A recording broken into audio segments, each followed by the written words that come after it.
دیکھیے انہوں نے کہا کہ ایک عورت ہے وہ مسلسل اپنے نکاح پر اور شوہر پر لعنت کرتی رہتی ہے، کیا حکم شرع؟ دیکھیں یہ خواتین زیادہ تر ایسی ہوتی ہیں کہ جن کی مرضی کسی اور جگہ ہوتی ہے شادی کرنے کی، لیکن والدین زبردستی کر دیتے ہیں، تو پھر وہ اس طریقے سے ان کے مطلب یہ کہ جو باطنی غصہ ہے وہ اس طرح ظاہر ہوتا ہے کہ وہ اس نکاح کو برا بھلا کہتی ہیں، شوہر کو ان کو عزت نہیں دیتی ہیں، اور یا پھر ایسا ہوتا ہے کہ کچھ سسرال والوں کی طرف سے غلطی ہوتی ہے، شوہر مس بیہیو کرتا ہے تو وہ عورتیں اس طرح کہتی ہیں سوری۔ تو بہرحال اگر یہ غلطی شوہر یا سسرال والوں کی ہیں کہ وہ زیادہ اس بیچاری کو تنگ کرتے ہیں اور اس کی زبان سے ایسے کلمات نکلتے ہیں، تو ہم ان کلمات کو صحیح نہیں کہیں گے۔ شوہر پر یہ نکاح پہ لعنت کرنا بہرحال غیر مناسب ہے، لیکن اس کا وبال ان پر بھی ہوگا جنہوں نے تنگ کر کے اس کو اس طرح کلمات کہنے پر مجبور کیا۔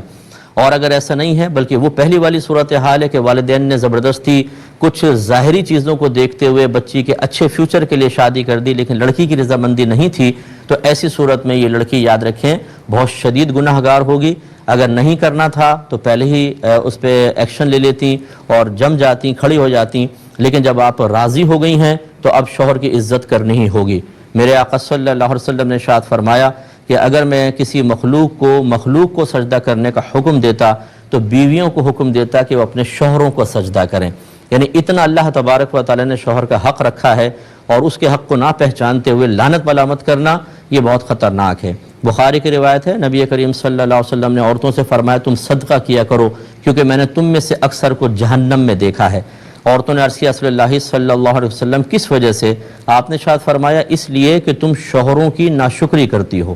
احسان فراموشی کرتی ہو، اس وجہ سے اللہ تعالیٰ تمہیں جہنم میں ڈالے گا۔ تو خطاب تو بظاہر صحابیات سے تھا، لیکن وہ تو بہت اچھی خواتین تھیں، اور اصل مقصود دیکھیں تو قیامت تک کی بہنوں کو سمجھانا ہے کہ ضروری نہیں کہ شوہر آپ کی مرضی کے موافق ملے، اگر تھوڑی بہت اونچ نیچ ہے تو بہرحال اللہ تبارک و تعالیٰ نے آپ کو ایک نعمت عطا فرمائی ہے، اس کی قدر کرنی ہوگی۔ اگر ناشکری کریں گی، احسان فراموشی کریں گی تو اس کا ٹھکانہ جہنم میں ہوگا۔ یہ ہم اکثر